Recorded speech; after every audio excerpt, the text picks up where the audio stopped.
Steve Parker Audiobooks presents Conan the Barbarian, Book 1, The People of the Black Circle, by Robert E. Howard. Read by Steve Parker. Chapter 1. Death Strikes a King. The king of Vendhya was dying. Through the hot, stifling night, the temple gongs boomed and the conches roared. Their clamour was a faint echo in the gold-domed chamber where Bunda Chand struggled on the velvet-cushioned dais. Beads of sweat glistened on his dark skin. His fingers twisted the gold-worked fabric beneath him. He was young, no spear had touched him, no poison lurked in his wine, but his veins stood out like blue cords on his temples, and his eyes dilated with the nearness of death. Trembling slave girls knelt at the foot of his dais, and leaning down to him, watching him with passionate intensity, was his sister, the Devi Yasmina. With her was the Wazam, a noble grown old in the royal court. She threw up her head in a gusty gesture of wrath and despair as the thunder of the distant drums reached her ears. "The priests and their clamour," she exclaimed. "They are no wiser than the leeches who are helpless. Nay, he dies, and none can say why. He is dying now, and I stand here helpless, who would burn the whole city and spill the blood of thousands to save him." "Not a man of Ayodhya but would die in his place if it might be, Devi," answered the Wazam. "This poison—" "I tell you it is not poison," she cried. "Since his birth, he has been guarded so closely that the cleverest poisoners of the East could not reach him. 5 skulls bleaching on the Tower of the Kites can testify to attempts that were made, and which failed. As you well know, there are 10 men and 10 women whose sole duty is to taste his food and wine, and 50 armed warriors guard his chamber as they guard it now. No, it is not poison. It is sorcery. Black, ghastly magic." She ceased as the king spoke. His livid lips did not move, and there was no recognition in his glassy eyes, but his voice rose in an eerie call, indistinct and far away, as if called to her from beyond vast wind-blown gulfs. Yasmina, my sister, where are you? I cannot find you, all is darkness and the roaring of great winds. Yasmina! "Brother!" cried Yasmina, catching his limp hand in a convulsive grasp. "I am here. Do you not know me?" Her voice died at the utter vacancy of his face. A low, confused moan waned from his mouth. The slave girls at the foot of the dais whimpered with fear, and Yasmina beat her breast in anguish. In another part of the city, a man stood in a latticed balcony overlooking a long street in which torches tossed luridly, smokily revealing upturned dark faces and the whites of gleaming eyes. A long, drawn wailing rose from the multitude. The man shrugged his broad shoulders and turned back into the arabesque chamber. He was a tall man, compactly built and richly clad. "The king is not yet dead, but the dirge is sounded," he said to another man who sat cross-legged on a mat in the corner. This man was clad in a brown camel-hair robe and sandals, and a green turban was on his head. His expression was tranquil, his gaze impersonal. "The people know he will never see another dawn," this man answered. The first speaker favoured him with a long, searching stare. "What I cannot understand," he said, "is why I've had to wait so long for your masters to strike. If they'd slain the king now, why could they not have slain him months ago?"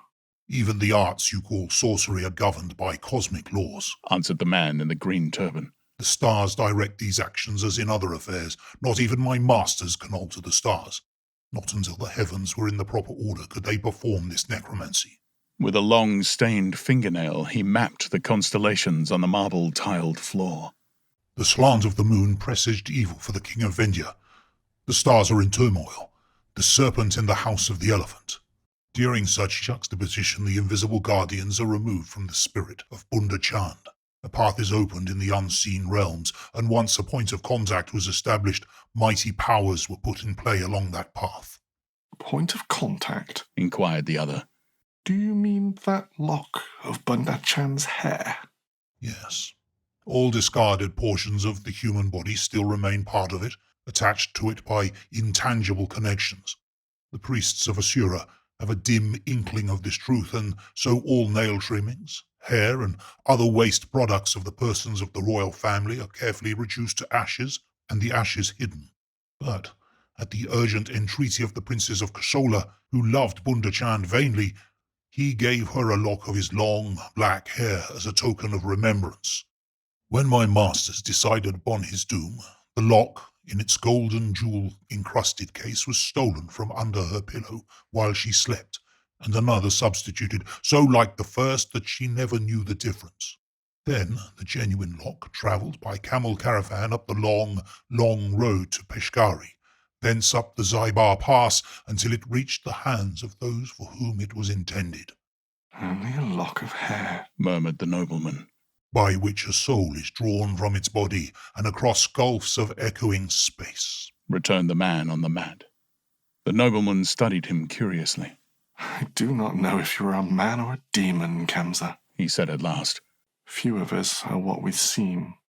I, who the Kshatriyas know as Karim Shah, a prince from Iranistan, am no greater a masquerader than most men. They're all traitors in one way or another, and half of them know not whom they serve.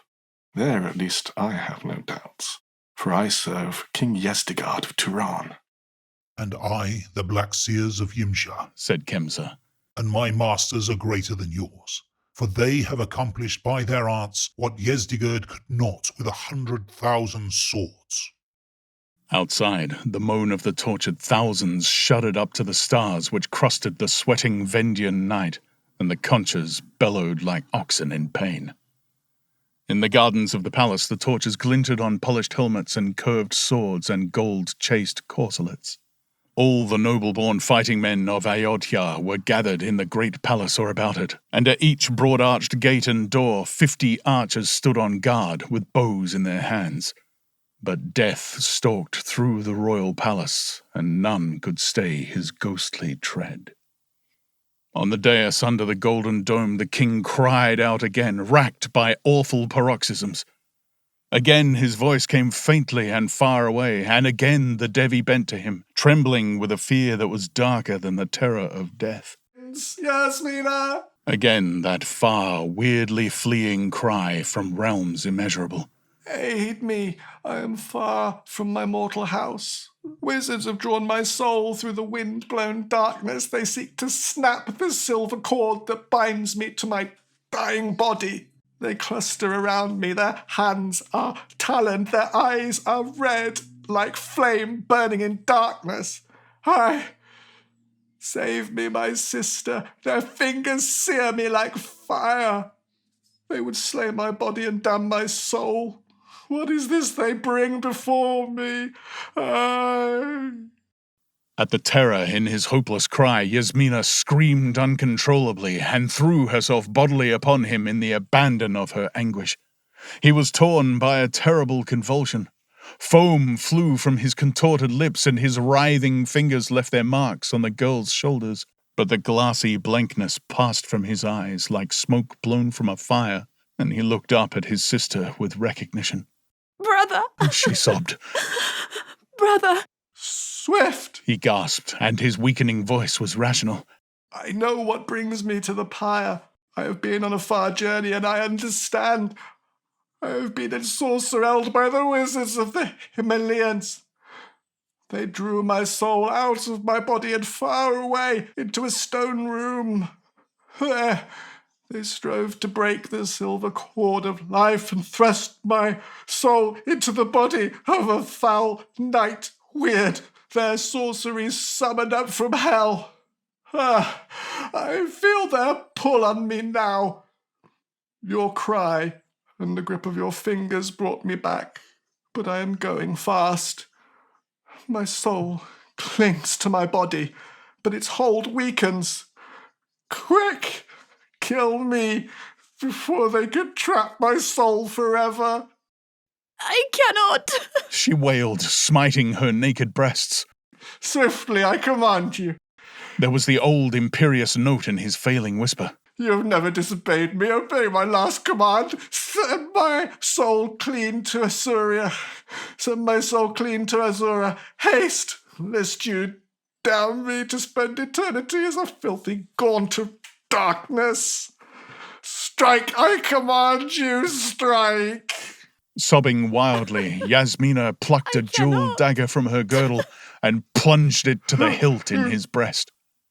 He stiffened and then went limp, a grim smile curving his dead lips.